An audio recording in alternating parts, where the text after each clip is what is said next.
sėkmę turi būti išgryninta vėliava. Tai tas referendumo pagrindinė tezė. Ir ta vėliava, tas šūkis, jisai pakeltų tautą ir tauta suprastų, kas būtina už tai pasirašyti. Nes kitaip, ir ką aš girdžiu dabar, pranešėjas, ką kalbėjo, mes tą visą tai matėm prieš 12 metų, prieš 10-12 metų.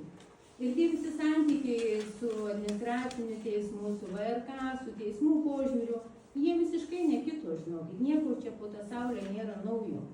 Tai tiesiog linkėčiau atsikelti archyvus, pasikalbėti ir žinoti, ko tikėti strategam, nelipti ant to grėblio. Ir norėčiau visiems priminti, kokia yra vieno parašo kaina. Tai mama ne vaikam nepadarė pietų, lakstė. Tai žmonės susirgo plaučių uždegimu žiemą lakstydami per pūgą.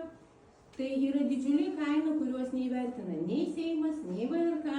Tai eilinio žmogaus sudegintas kuras, spaudimas darbe, visuomenės nuomonė, neigiamos emocijos gatvėje. Tai tokia yra vieno parašo kaina. Tai kaip mes, kokio esame atsidūrę pozicijoje ir kas yra įstatymai, ką jie daro su mūsų tauta. Tai šito nereikėtų pamiršti. Ir įvertinta realybė, aš nežinau, aš būsiu tokia, šiaip tikrai gyvenimas nuleidžiant žemės realybėje esame, aš likčiau prie popierinių parašų. Labai gerai išgryninta idėja, kuri atneštų sėkmę, ir popieriniai parašai, kurių negalės niekas anuliuoti. Tai yra neįmanoma paneigti, tai neįmanoma. Jau tada patikėkit, VRK leido savo neužskaityti įrašo, kur žmogus pamiršo įrašyti datą, kada pasirašė. Joks teismas to neapgynė. Kur yra logika? Kai lapus VRK atspausdino, sakykime, pirmadienį, pasiėmė penktadienį. Ar žmogus galėjo pasirašyti prieš lapo išdavimą ar po lapo išdavimo? Suprantat? Jokios logikos nebuvo. Buvo neužskaityta, aš tik tai nepasakysiu, apvalinimo apie 3000 įrašų. Tai yra, įsivaizduokit, 3000 įrašų. Kiek vyrai su vaikais sūnum ten pamokų nesprendė namuose? Ar į būrelį nespėjo nuvežti, ar kažkokio kito darbo nepasidarė, gal seną tėvą neaplankė per tą laiką.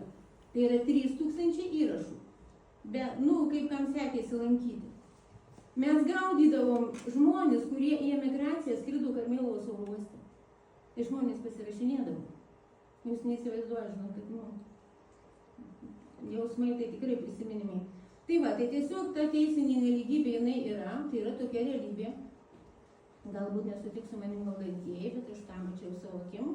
Važiavau į administracinius teismus, mačiau, kai buvo eterių laikas, tuo metu jau pavogtas. Vienas, galvoju, ketvirtadalis